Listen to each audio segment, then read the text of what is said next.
আসসালামু আলাইকুম, আশা করি সবাই ভালো আছেন।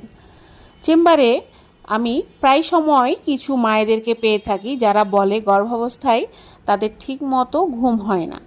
আমি প্রথম প্রশ্ন তাদেরকে করি যে আপনি সারাদিন কি কাজ করেন, কখন ঘুম থেকে ওঠেন বা কি কাজ করেন। প্রায় শুনতে পাই যে বলে যে আমি তো প্রেগনেন্ট, বাসায় কেউ কাজকর্ম করতে দেয় না, আমি রেস্টেই থাকি।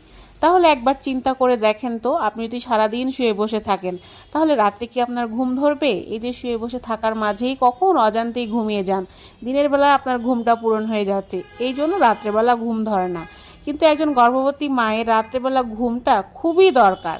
রাত্রে ঘুমটা ঠিক মতো হলে সারাদিন আপনার শরীরে এনার্জি থাকে, আপনি স্ট্রেস ফ্রি থাকবেন, আপনি ভালো থাকবে, বাচ্চা ভালো থাকবে। এই জন্য আমি মায়েদেরকে উপদেশ দিই, আপনি সারাদিন শুয়ে বসে থাকবেন না। আপনার প্রেগনেন্সিতে যদি কোনো কমপ্লিকেশন না থাকে, সারাদিন গর্ভবতী হওয়ার আগে আপনি যে স্বাভাবিক কাজগুলো করতেন সেগুলো করবেন। দিনে 30 মিনিট হাঁটবেন, মেডিটেশন করবেন, দুপুরে খাওয়ার পর 1 থেকে 1.5 ঘন্টা রেস্ট নেবেন, বাকি সময় আপনি স্বাভাবিক কাজকর্ম করবেন।